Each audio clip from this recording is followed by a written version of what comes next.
Hello students, welcome to officers WBCS academy. আমি doctor Dibyendu Saha. Recently একটা initiative start করেছিলাম যার নাম 10 মিনিট আনন্দবাজার, যেখানে রোজকার আনন্দবাজার পত্রিকার যে গুরুত্বপূর্ণ খবরগুলো সেগুলো তোমাদের সামনেও প্রেজেন্ট করা এবং তার সঙ্গে কিছু অ্যাডিশনাল ইনফরমেশান আমি দিয়ে থাকি, যেগুলো প্রতিযোগিতামূলক পরীক্ষাতে তোমাদের কাজে হেল্পফুল হবে। তো কালকে গত 10 তারিখের এবং আজকের 11 তারিখের দুদিনের পেপারে যে গুরুত্বপূর্ণ খবরগুলো আজকে আমি দেওয়ার চেষ্টা করব। কালকে বিশেষ কারণে ভিডিওটি আপলোড করা সম্ভব হয়নি, সো এই ভিডিওতেই আমি কালকের এবং আজকের পেপারের গুরুত্বপূর্ণ যে আর্টিকেলগুলো রয়েছে সেগুলো আলোচনা করে দেবো। তো স্টার্ট করছি।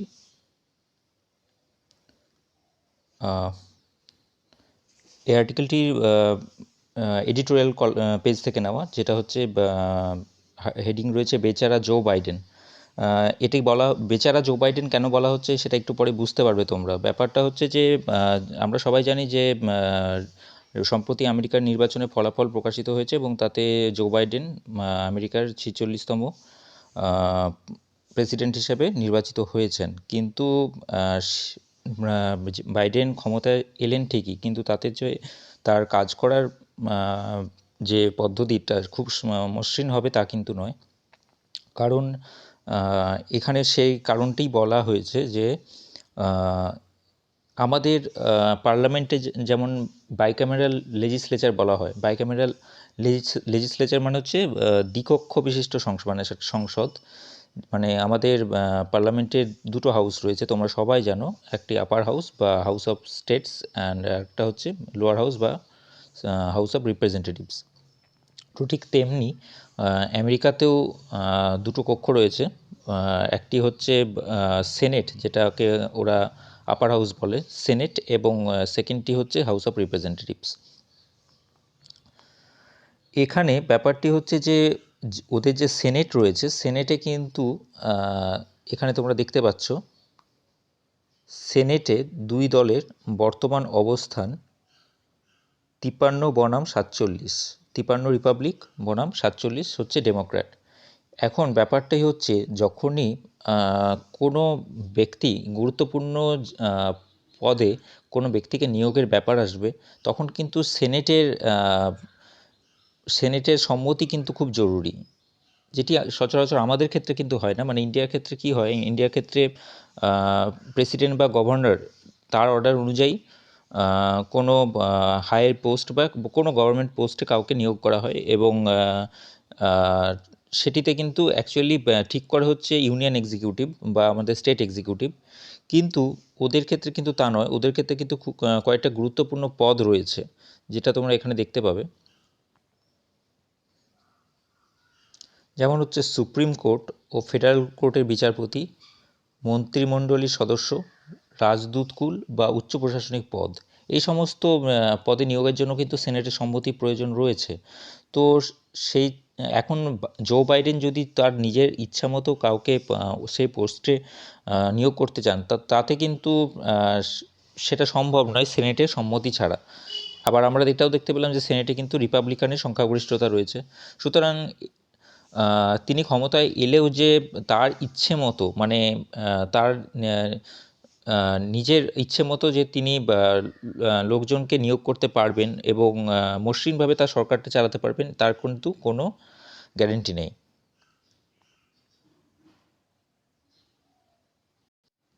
আবার এখানে তোমরা দেখতে পাচ্ছ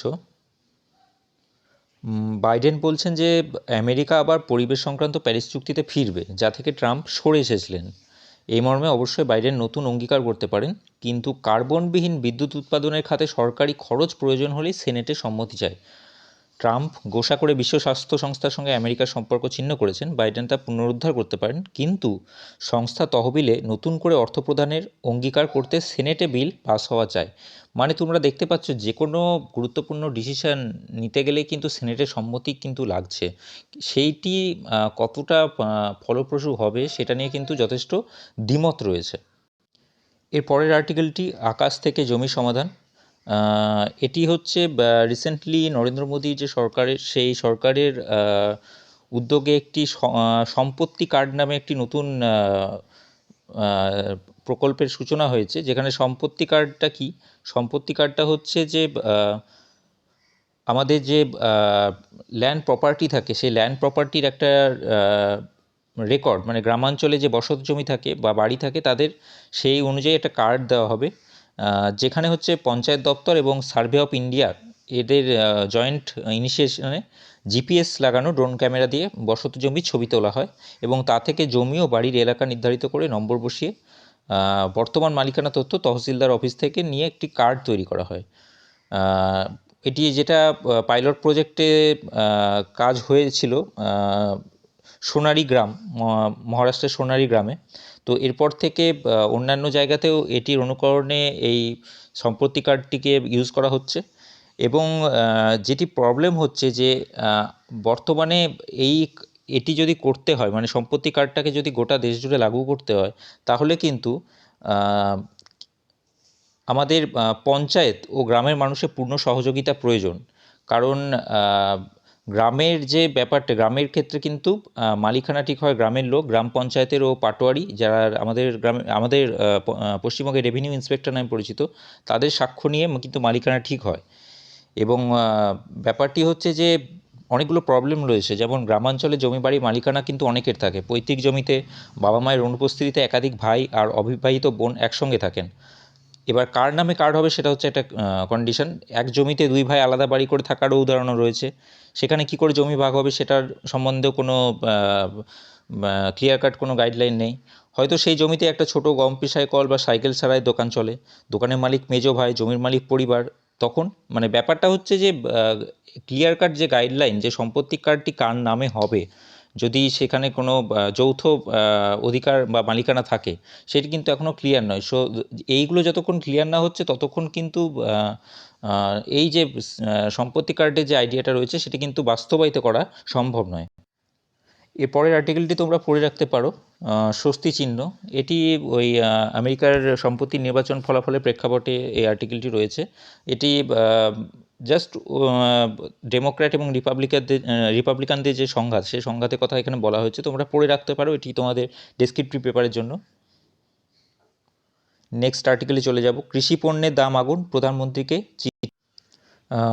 তোমরা জানো সম্প্রতি অত্যাবশ্যক পণ্যের তালিকা থেকে পেঁয়াজ, আলু, ডাল, তৈলবীজ ও ভোজ্য তেলের মতো কৃষিপণ্য বাদ পড়েছে এবং তার জন্য সাধারণ মানুষের উপর যথেষ্ট চাপ তৈরি হচ্ছে। সো সেটার পরিপ্রেক্ষিতেই আমাদের মুখ্যমন্ত্রী মমতা বন্দ্যোপাধ্যায় নরেন্দ্র মোদীকে চিঠি লিখে অভিযোগ তুলেছেন, যাতে যোগান বাড়িয়ে জরুরি কৃষিপণ্যের দাম নিয়ন্ত্রণ করা যায় এবং অবৈধ মজুত রুখতে এবং গোটা প্রক্রিয়ায় যাতে রাজ্যের ক্ষমতা ফিরিয়ে দেওয়া যায়, সেই জন্য প্রধানমন্ত্রীর হস্তক্ষেপ তিনি দাবি করেছেন। অতি সম্প্রতি যে কৃষিক্ষেত্রে কেন্দ্রীয় 3টি আইনের সংশোধন হয়েছে, তাতে কিন্তু রাজ্য সরকারের ক্ষমতা খর্ব হয়েছে এবং তার ফলে বহু কৃষি উপর নির্ভরশীল মানুষের কিন্তু অবস্থা শোচনীয় হয়ে উঠেছে। সো সেটিকে কী করে নিয়ন্ত্রণ করা যায়, সেই জন্যই রাজ্য প্রশাসন তৎপর হয়েছে এবং কেন্দ্রীয় সরকারকে হস্তক্ষেপের দাবি জানাচ্ছে। এর পরের আর্টিকেলটি, কেন্দ্রের দেওয়া বিনামূল্যে রেশন কি বন্ধ হবে এবার? ব্যাপারটি হচ্ছে যে কয়েকদিন আগে এই স্কিম নিয়ে তোমাদের একটা আলোচনা করেছিলাম কোনো একটি আর্টিকেলে, তো আমি আবার সেটাকে রিপিট করতে চাইব।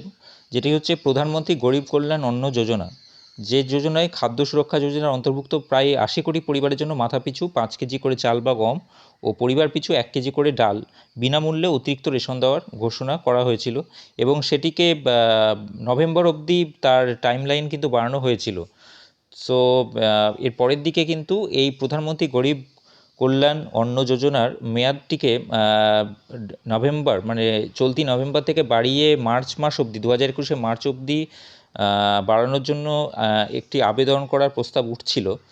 সো সেই সুবাদে আমরা একটু জেনে নেব প্রধানমন্ত্রী গরিব কল্যাণ অন্ন যোজনা সম্বন্ধে একটু বিস্তারিত।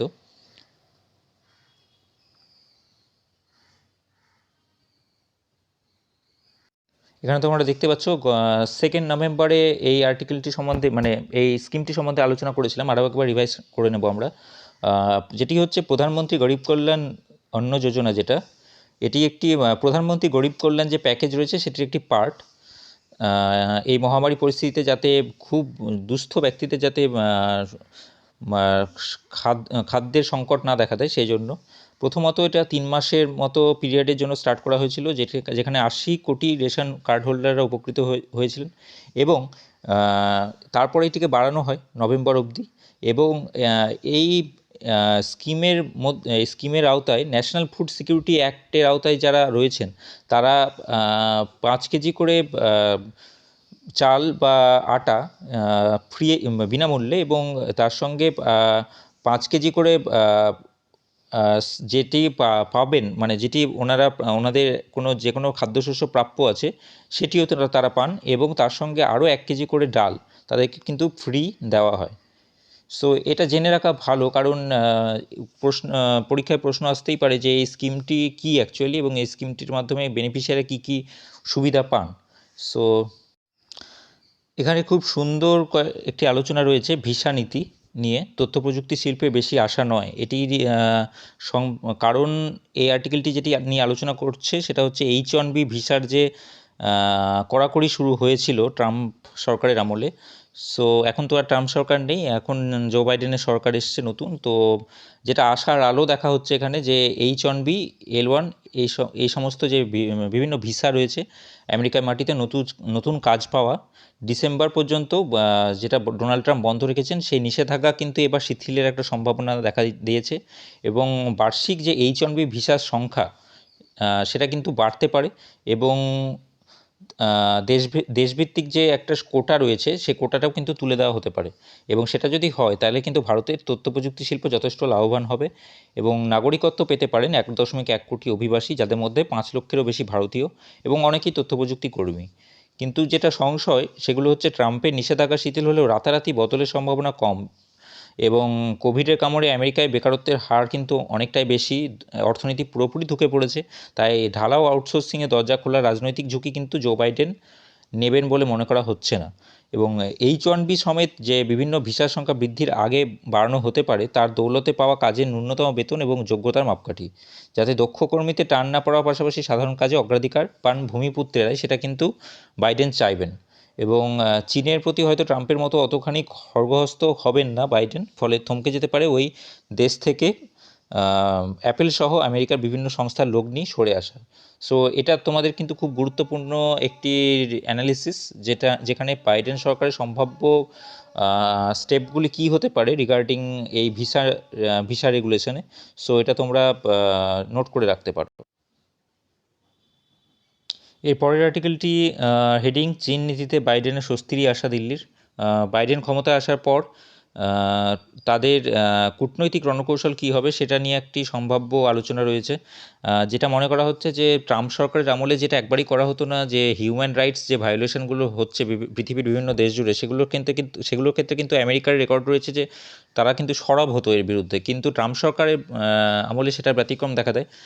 সো মনে করা হচ্ছে যে চীনের যে মানবাধিকার লঙ্ঘন সংক্রান্ত অভিযোগ রয়েছে উইঘুর মুসলিমদের ওপরে রাষ্ট্রীয় নিগ্রহের, তো সেটির এগেনস্টে কিন্তু আমেরিকার মানে বাইডেনের সরকার কিন্তু সরব হতে পারে। এবং তার সঙ্গেও চীনের এগেনস্টে বাইডেন সরকার কতটা আক্রমণাত্মক হবে সেটা নিয়েও একটি সম্ভাব্য আলোচনা রয়েছে, যেখানে মনে করা হচ্ছে যে চীন নীতিতে কিন্তু ট্রাম্প সরকারের সঙ্গে খুব একটা দ্বিমত বাইডেন সরকার হবে না। মানে দুই সরকারই, ওই সরকারও যেমন চীন সম্পর্কে একটি আগ্রাসী মনোভাব নিয়েছিল, বাইডেন সরকার ঠিক ততটা না হলেও কিন্তু চীনকে আগ্রাসনের এগেনস্টেই পদক্ষেপ নেবে। এবং সন্ত্রাসবাদের প্রশ্নে কিন্তু ভারত এবং আমেরিকা, যেটা মনে করা হচ্ছে, কাঁধে কাঁধ দিয়ে লড়াই করবে। এবং ইন্ডো প্যাসিফিক যে রিজিয়ন আছে সেখানেও কিন্তু উন্মুক্ত মানে লিবারেল এবং একটি মানে ওপেন পলিসি নেওয়ার কথাও কিন্তু মনে করা হচ্ছে যে নিতে পারে। এবং সংশয়ের বিষয় সেটা হচ্ছে কিন্তু এর আগেও দেখা দিয়েছে যে ডেমোক্র্যাট যেটা পার্টি রয়েছে, ডেমোক্র্যাট পার্টির সঙ্গে কিন্তু পাকিস্তানের একটি মধুর সম্পর্ক কিন্তু আগে ছিল, যেটি কিন্তু ভারতের সাউথ ব্লকের ক্ষেত্রে কিন্তু যথেষ্ট সংশয়ের বিষয়। কারণ বর্তমানে সেই ট্রেনটি কন্টিনিউ থাকবে না সেটা অন্যদিকে যাবে সেটা কিন্তু এখনও অবধি ক্লিয়ার নয়। সো এটি বাইডেন সরকার তাদের ফরেন পলিসিকে কীভাবে সাজায় সেটার জন্য কিন্তু আমাদেরকে আরও কয়েকদিন অপেক্ষা করে যেতে হবে। আহ, এটি বিহারের রিসেন্ট যে ফলাফল প্রকাশিত হয়েছে, যেখানে এনডিএ সরকার সংখ্যাগরিষ্ঠতা অর্জন করেছে, এনডিএ জোট। তো সেটার কথাই বলা হয়েছে যে